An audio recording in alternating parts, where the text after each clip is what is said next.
All right, can you guys see it? All right. So, start.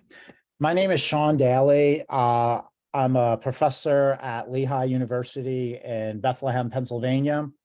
I'm in our Department of Community and Population Health, and I run our university's Institute for Indigenous Studies. And the project I'm going to talk about today is a project I actually did when I was out in Kansas a couple of years ago before coming to Pennsylvania. And it was a project known as what we would call IKWE, Indian Knowledge, Western Education.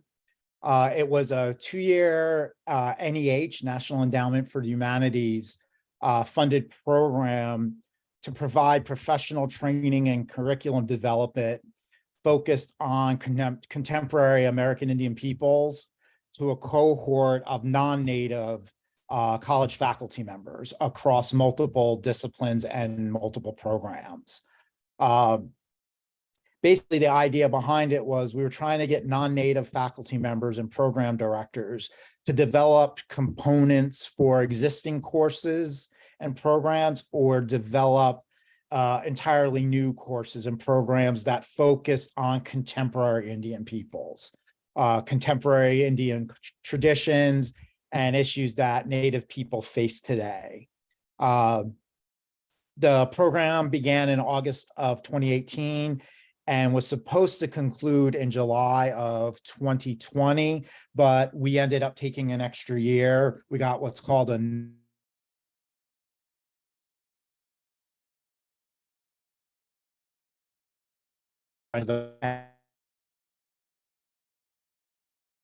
and just throughout the presentation, Native American, Indigenous, Indian Native, these are terms that those of us who work with that population kind of go in and out of, kind of use them synonymously. And our logo for our program was designed by a Native woman who lived by the college I was at. And it's supposed to represent a book, but incorporated American Indian imagery. You got 2 stylized American eagle feathers, and then what's called the 4 sacred colors, black, red, yellow, and white, kind of shaped like a fanned out book. So basically, the idea behind the program and how it was set up was cohort members attended a series of seminars led by American Indian community leaders, during which time various cultural traditions and issues concerning contemporary Indian peoples were discussed. Cohort members were also given an opportunity to meet with Native presenters one-on-one to further discuss these topics and issues.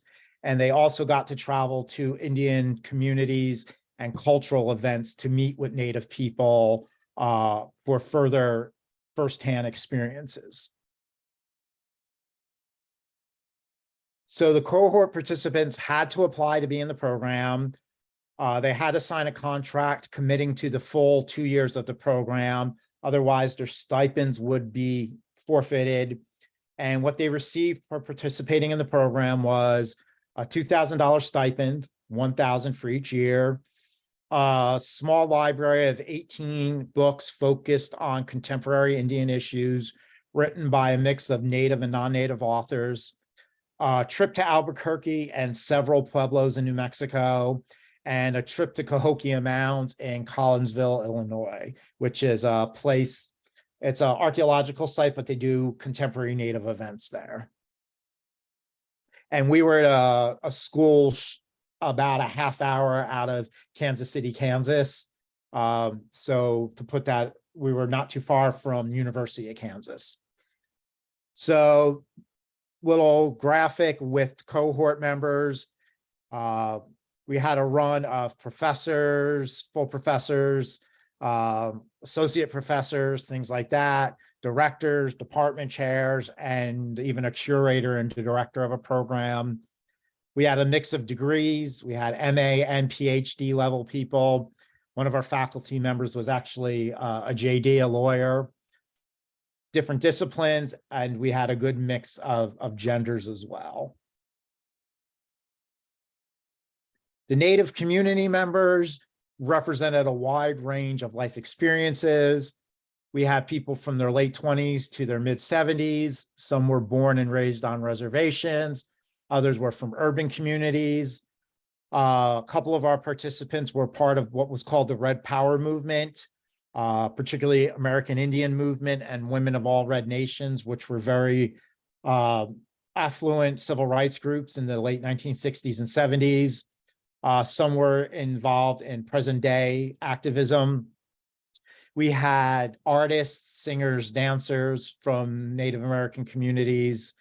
We had actually the woman in the center of that photo is IKWE Victors, the first American Indian representative in the Kansas State House of Representatives. So we had politicians in the program. And basically the way it worked was they would come in, they'd do a 2-hour seminar, an hour open to anybody at the college, and then an hour only with the program members, the cohort members. They got $250 and any travel related courses because we had people coming in from surrounding states. And we had speakers in year 2, and that was only because of availability of funds due to COVID slowing travel down.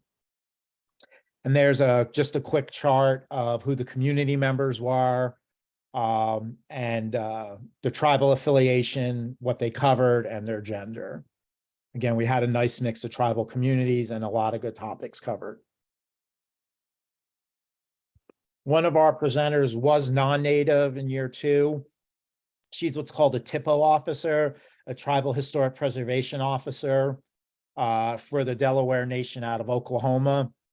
But she was talking about Delaware peoples and their time in Pennsylvania.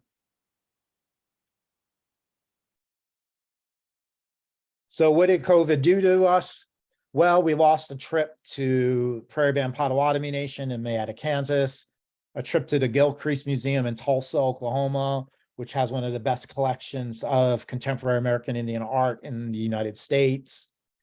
We lost participation in an annual powwow that was held in the area, and we lost the ability, in my opinion, to finish up properly because of the bans on group meetings, travel, in-person meetings, and so forth. But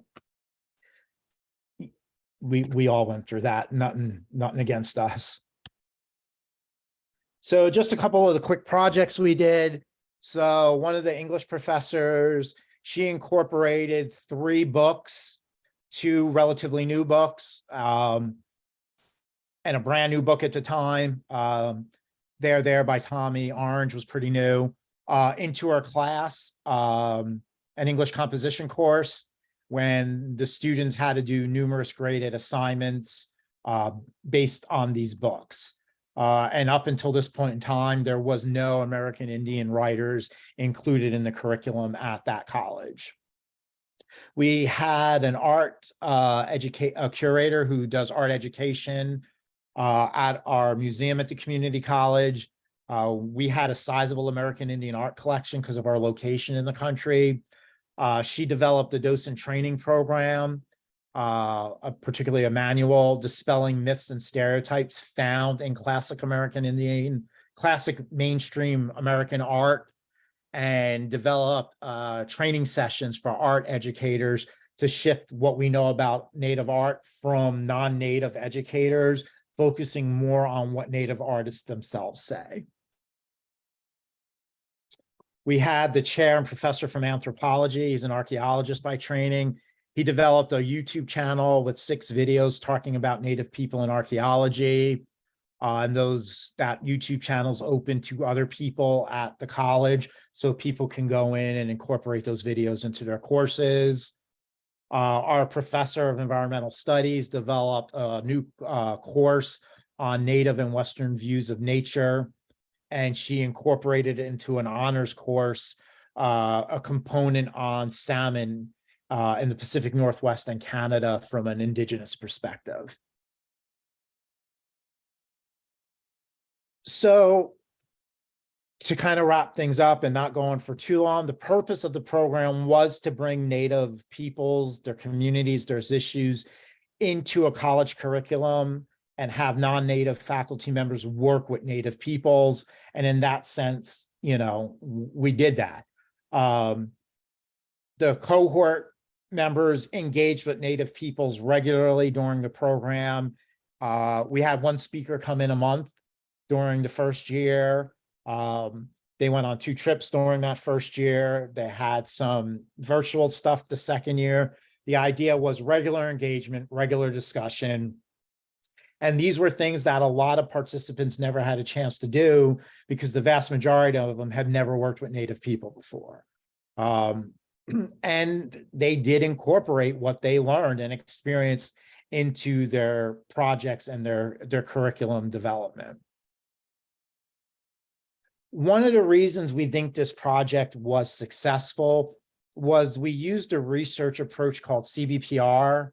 Background, I've been working in Indian communities for about 28 years now, and it's an approach we've used a lot. And it's an approach that we include community members in all aspects of the project, from designing the project, developing it, to disseminating the results. So when we do something, we even have community members publish on with us. They evaluate the program with us. It's this constant engagement.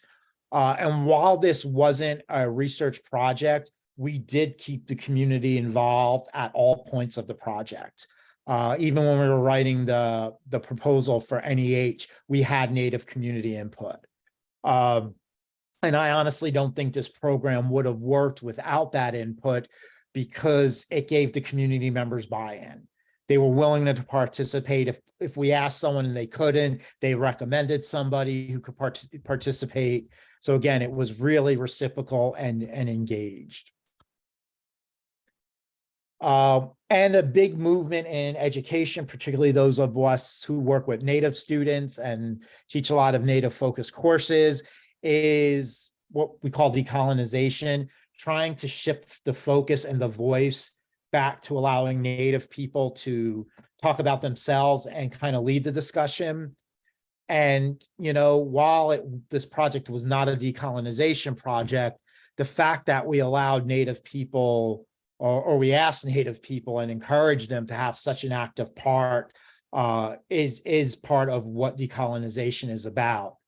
And again, you know, this is a response to 500 years of colonialism.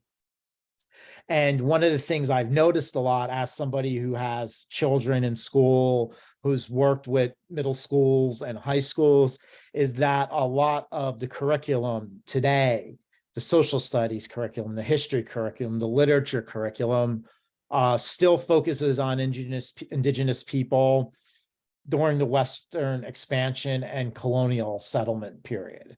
There's not a lot you're finding about Indian people today. And one of the interesting things is non-natives are allowed to progress. Native people are not. So when you see contemporary Native people in curriculum, one of the critiques is often that, well, they can't really be Native because they're wearing Nikes. They can't be Native because they're wearing an Under Armour shirt. And it's like, well, non-Natives don't wear wool pants and knee-high black boots anymore. And people are okay with that, but Natives are not afforded that ability. So again, it's about shifting the dialogue, shifting the focus. And I kind of just talked about that, the idea that we have to change our view on what it means to be a contemporary Native person. Lastly, and most importantly, particularly from a funder's perspective, this is a replicable program. This isn't something that could only be done in one place. The idea of engaging local Native peoples or regional Native peoples, having your college or university, you know, look at the curriculum, bring Native people in to work on that curriculum, is very doable. Honestly, yeah, it was a little easier in Kansas because of local Native communities than say it would be now that I'm in Pennsylvania, in Bethlehem, where there's not a lot of indigenous people. But again, it's doable. And this is also doable with other racial, ethnic, and political groups, engaging that local community, be it a Latino community, an African-American community, an immigrant community. That is something that can be done. And just because it was funded, need to put out there the little NEH award number.